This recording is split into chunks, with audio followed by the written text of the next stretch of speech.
Let's delve into a pressing issue that has gripped the nation, fuel scarcity. Across Nigeria, long queues have resurfaced at filling stations, with car owners enduring hours of wait time and the black market booming as prices soar past 1,000 naira per litre. Now, this latest wave of fuel scarcity has been attributed to a series of unfortunate events, including adverse weather conditions, situation in key channels, and disruptions in fuel discharge operations. While Judith is asking the question, saying that they resurfaced, I think they never went anywhere. The Nigerian National Petroleum Corporation Limited, NNPCL, has assured the public that they are doing everything possible to manage the situation. But the question remains, why does this keep happening and what can be done to prevent it? So to help us unpack this, we have with us today Devoe Okorie, a social analyst, who will be providing insight into the underlying issues and potential solutions, if we can find any. And you're welcome to the show, Devoe. Stop being pessimistic, Thank you so much. Pessimism, you say? Yes, Oh, wow. yes. Wait till you hear this. Our job as journalists is to bring hope and optimism to the people. Obviously, you get fuel somewhere else. No, I better go. No one should lynch me. I don't have any fuel. You must have a supplier. Devoe, welcome to the program. Thank you so much. I mean, we have to start with, the fuse. NNPCL has cited adverse weather conditions and situations as the primary causes of the current situation. Distribution. Distributions, all of these reasons. What are your thoughts on this? I think there's no reason that we haven't heard from the NNPC. As you know, fuel scarcity has become not just a perennial problem. Almost every quarter we go with one form of fuel scarcity or the other. And for the past 2 decades, you would wonder why we've not been able to resolve it once and for all, given the usual statistics that we know that we're among the top 10 oil-producing nations, which is a factor of upstream and downstream-wise, because our 4 refineries are not working. That's the reason that we are importing. And even now, I mean, I don't have to belabor the point. We have a 650,000 barrel per day producing refinery that just requires some supply of crude, whether it's going to come from Nigeria or it's going to come from abroad. So it's like we have the answers all around us, yet we're still not able to live in peace. And on top of the fact that, as they say, as the president said, let's use his words, OT law, it went and otikpada, it came back. And it didn't just come back, it came back with force. We're paying times 2 or 3 the subsidy that we paid during the last regime. And on top of the increased price, I mean, if you go around, it's only NNPC that sells between 600 and 700. Sorry, they don't even do 700. They sell between 600, 650 between Lagos and Abuja. I've just come back from a national trip. Most members of the major marketers, as well as the independent marketers, there are about 25,000 stations nationwide. They sell between 850 and 1,000. And if they sell from 850 and 1,000, the black market is selling between 1.2, 1.5. And if it gets really bad, you know how much people have to pay. I want to ask a comparison between fuel and diesel, but I'll save that for after you tell us or establish exactly this new, in quotes, subsidy that has come back with a vengeance. Is it considered subsidy like what we used to have from before, when Nigeria used to subsidize our subsidize the petrol that we consume? Is it the same thing? Can we establish that? Yes, it is the same thing. I mean, they give it a different name each time. It's one of the names, quasi subsidy. Yes, quasi subsidy. At some point, they denied it. They said it wasn't existing, So wasn't in the budget. Anywhere? Then when you ask them, okay, if it doesn't exist in the budget, how are you paying for it? They now came up with direct sales, willing buyer, willing seller. Then they moved to under recovery, and now they refer to it as shortfall. It's basically the same thing. If I'm trying to buy a tube of yam in the market and it's 4,000, I only have 2,000 naira. If someone gives me the extra 2,000, that is a subsidy. If I want to sell, it's just like a discount. I mean, you can call it anything. Somebody pays the difference. Marketers have told us now it's no longer hidden that they land PMS, that's the normal fuel you buy at the pump, at 1,000, between 1,000 and 1,100, right? If it comes into the country, that's imported PMS at that price, how are you able to sell it at 600 naira. So it means the difference is the subsidy. Now, the difference you ask between diesel and PMS is because diesel is AGO. Diesel is fully deregulated 100%. There's no government interference in terms of the supply and the pricing. So that's why it's so expensive. Depending on the markets, anybody who wants to bring in diesel, you go and get a license and you bring in diesel. Now, in PMS, which is fuel, the government is still playing a role, meaning it's what the masses need. Therefore, in their own wisdom, we can't sell it at the market's price. Well, only someone who has extra cash can subsidize. Let me repeat myself. Only a country that has sufficient revenue can subsidize. And Nigeria is going through a revenue crisis, okay? Meaning we have so many needs as a government and as a country. We don't have enough to be keeping these subsidies going. And you have like 3 major subsidies. You have the PMS subsidy, you have the FX subsidy, you also have the electricity subsidy. That's the struggle you see the federal government through the Ministry of Finance and the CBN. That's the struggle they've been having. We can't carry the weight, hence we have to let it go. So I have to ask you, you say, of course, it's the metrics are there, the indices are there, Nigeria is going through revenue crisis, but every political or presidential candidate during the last election cycle said that they would remove subsidy. Yes. And now they did, I mean, this present administration did remove subsidy, but now they're somewhat paying some sort of, subsidy.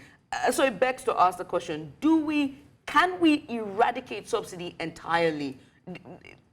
Can it happen? Very good question, actually. We can. And it comes with implications. And it's those implications that Nigerians are afraid of. And I say this not because of government. If you cannot carry the weight of subsidies, meaning, remember, if we continue paying subsidies, government already is in debt. Therefore, it means we're borrowing to even exist, which is the reality of the facts. If you check what the CBN tells you, one of the major reasons why the Naira was fluctuating was because there's crude oil theft, meaning the government is not, we sell crude to make our FX. When you sell our Nigerian crude to foreign countries, it comes back as FX, dollars. That's the dollars that Nigerians use to take care of all its various requirements. Now, when it's being stolen, as you heard from the NSA, it means 400,000 less what we should normally get is not coming to us. Hence, that is the beginning of our problems. Secondly, when you buy dollar, you buy euro, you buy pound, in the last administration, there was heavy subsidization of FX, okay, which meant that it was being sold to you cheaper than the real cost. Yeah. Now, same thing with electricity. Why do the DISCOs, the GENCOs, and even the middleman called the Transmission Network of Nigeria, why are they always complaining that Nigerians are not paying market-reflective costs? Hence, we cannot make the profit that we require to actually develop or build the industry. Now, the question is this. Nigerians are afraid that as a top-producing nation, how are we going to survive with such high costs? As you can see, we've been dealing with high inflation for so long. But the point is, subsidies are not evil. They're good things. They're things that governments provide their people to make life better. But you see, subsidies are good, but abuse is worse. Abuse is more catastrophic. During the time of Occupy Nigeria, we were all here. And then Okonjo-Iweala, Sule Lamido, who was the then CBN governor, they spoke to us about removing the subsidies. Why? Because of the cesspit of corruption that was taking place in what otherwise should have been an advantage to Nigerians. Now, has this corruption changed over the years? I asked that question very deliberately because back in the 70s, and I think we have a video which I'm going to show you of fuel queues, the first fuel queues in Nigeria, perhaps, if we can go back in time and see these. That's my father's old Beetle there, and he also had one of these too. Now, we've had these issues. We've had these issues since the 70s. Yes. It's been there. What exactly has changed in the corruption that you speak of, or in the anatomy of corruption that you speak of, from the 70s up till now? date? I will say this because I'm answering the question Judah told me. Can we remove it? The full history and truth about the oil and gas industry has not been told.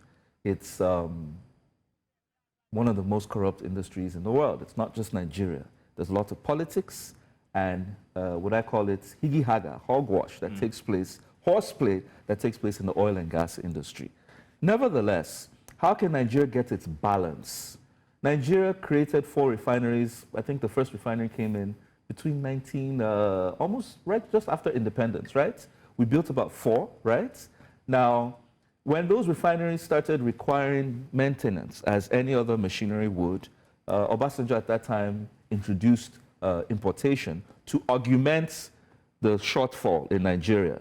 So at a point in time, we were importing just to augment what the refineries were not able to produce. That was the beginning of that TAM, turnaround maintenance. We kept on hearing from administration to administration that the refineries need to be fixed, the refineries need to be fixed. The refineries became comatose, whilst the bill for fixing the refineries increased, and we never saw our refinery. Even till date, NNPC has shifted the outputs of the Port Harcourt refinery 6 times. Now, there's nothing more to be said. You asked a question, can subsidy be removed? It can.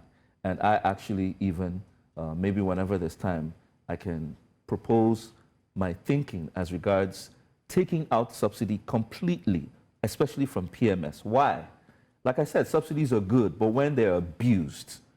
Now, because we haven't taken it out, the subsidy allows for rent seeking. Rent seeking has to do with corruption, meaning there's one reason why Nigerian petroleum products are smuggled. They're only smuggled because of incentive.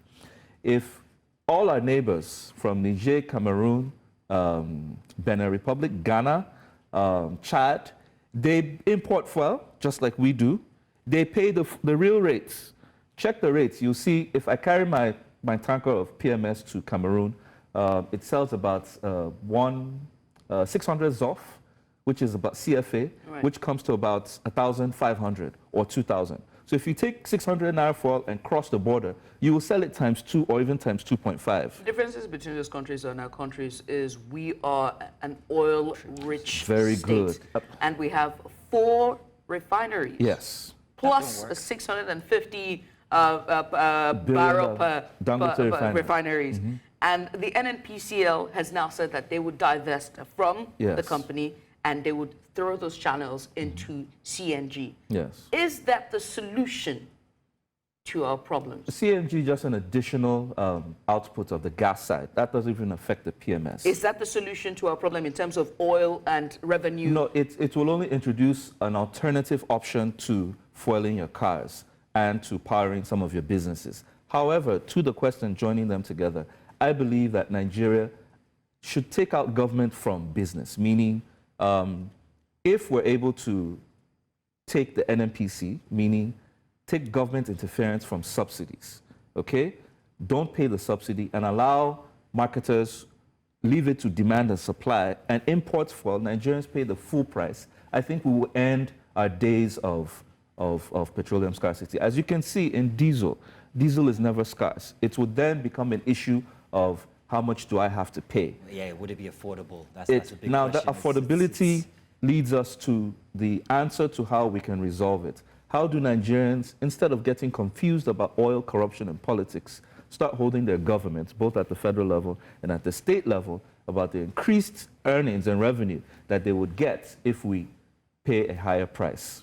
Can we, 4 refineries, 1 private, this message of divesting, is there going to be a day that day will not come, and I say this with full authority and responsibility because we have not shown ourselves able to manage ourselves. We've abused it administration to administration. It's about time we take out the cancer from where it's at and actually deal with the problem squarely.